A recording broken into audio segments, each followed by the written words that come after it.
Good good morning morning sir. Sir. হ্যাঁ, good morning, good morning. Sir, আগামীকাল তো 21শে ফেব্রুয়ারি, তাই আজ রাত 12টায় ফুল দিতে হবে তো, সেই জন্য রাত জাগতে হবে যে। হ্যাঁ, তা তো ঠিকই। আজ রাতে 12টা পর্যন্ত জাগতে হবে। কাল আবার সারাদিন কাজকর্ম করে দুপুরের পরে সবাই ফিরবে। তাই আমি ভাবছি কি, কাল দুপুরে একটু ডাল ভাতের ব্যবস্থা করলে কিরকম হয়।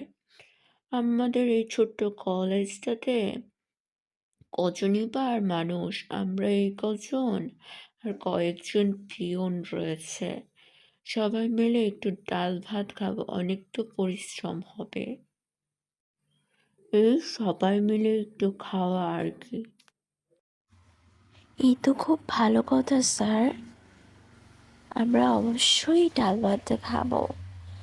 সবাই মিলে খাওয়া, যাই হোক একটু খাবো আর কি আগামীকাল। স্যার, আমি খাবো না। আমার টাকাটা যদি দিয়ে দিতেন তাহলে ভালোই হতো। কেন স্যার, আপনি কেন টাকা চাইছেন? আপনি আমাদের সঙ্গে খাবেন না? না, কিভাবে খাবো আমি? আমার সঙ্গে যে আমার পিয়নও খাবে ওই একই খাবার।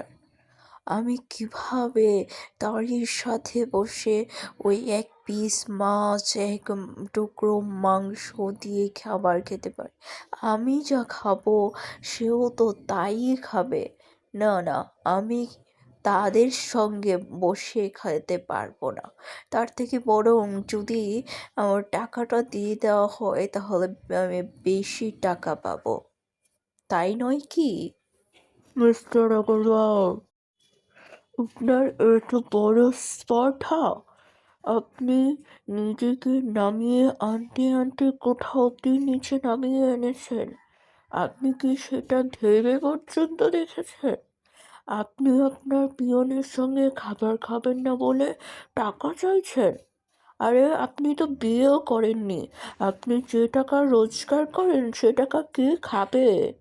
তাছাড়া আপনি এত বড় মানুষ হয়েছেন, লেখাপড়া করেছেন, অথচ মনুষ্যত্ব বলে তো কিচ্ছুই নেই আপনার। আপনি ডক্টরেট ডিগ্রি লাভ করেছেন, অথচ